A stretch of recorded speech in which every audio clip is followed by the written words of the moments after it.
So this is a video of an Indian motorcycle. Now I know what you might be thinking. It must be big, it must be heavy, it must be meant for the highways only. But here's the thing. This is the Indian FTR 1200. Now we have it with us for today and we're going to find out whether it's worth your money.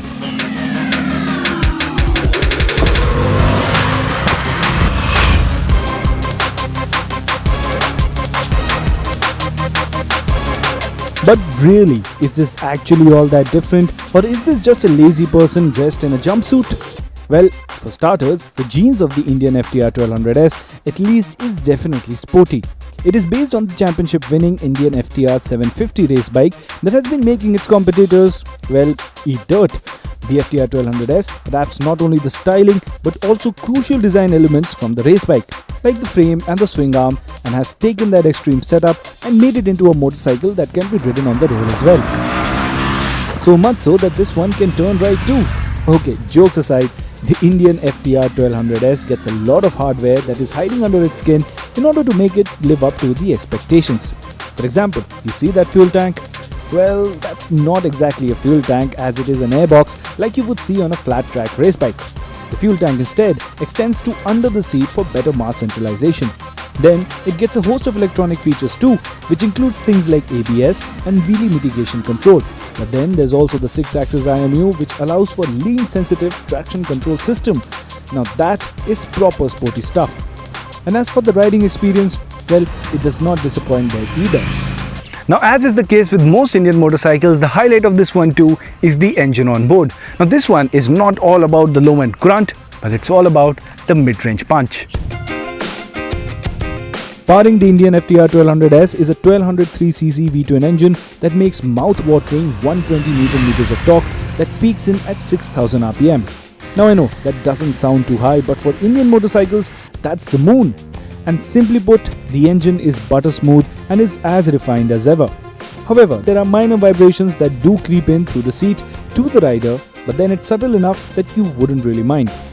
What I absolutely loved was the throttle sensitivity, which has superb on-off transitions at low speeds, and the power is well spread across the RPM range. No matter which gear you are in, you always have enough power to pull through without feeling the need to downshift. And in case you get into the mood for relaxed riding, you can do that too, as the engine can cruise all day at highway speeds. So far so good. But here's where the FTR 1200S really starts to pull away from the other Indian motorcycles and becomes a rebel in its family that does not live up to the family traditions. And that starts with the riding position. It is a great mix of relaxed and sporty, and the position is comfortable enough for long distance journeys and yet gives the rider a feeling of being on top of the situation. Look closer and you will notice the Dunlop tires, which look at you with wide eyes asking for an off-road adventure. The foot pegs too are off-roady, and the low set wide handlebar promises good leverage when the going gets tough. But given the limited time we had with the motorcycle, off-roading remains a story to be found for another day. Also, let's be honest, it is tarmac where these motorcycles will be spending most of their time. And for this, you will appreciate the fully adjustable suspension front and back that will help you fine-tune the ride experience to your liking. The rebellion nature of the FTR continues, as it is driven by a chain and not a belt. It has a trellis frame and has upside-down front forks, that too in golden no less. And look at that styling. It is not over the top but minimal, especially that short tail section, which to be honest is one of the prettiest tail sections on any motorcycle in the world right now. But the beauty lies in the attention to detail, like a typical Indian motorcycle. The build quality, the paint finish, everything about it screams high end. Last but not least, it has a ton of features too, prime amongst which is the 4.3-inch LCD touchscreen infotainment system, which can be used even with the gloves on. It supports Bluetooth connectivity, has an ambient light sensor, and offers a choice of 2 console designs, and can be operated by touch, the buttons next to it, and even through the handlebar controls. However, the console is placed too low for my liking, and I found myself having to look down all the time in order to use it.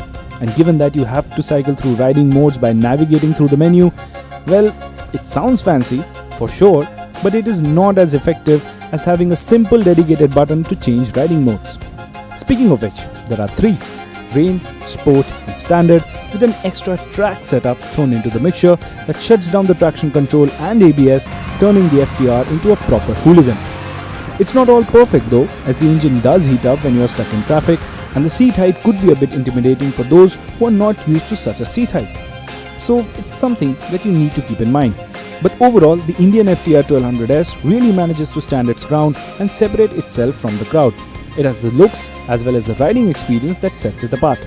Think of it as a street naked infused with scrambler DNA and the refinement of a cruiser motorcycle from a manufacturer that is almost synonymous to that word. And you will get the Indian FTR 1200. My only concern is getting your hands on a spare set of those specifically made Dunlop tires once they are through. So to sum up my thoughts about the Indian FTR 1200, if you want one motorcycle that does everything just enough well to be your everyday motorcycle, then the Indian FTR 1200 is the one for you.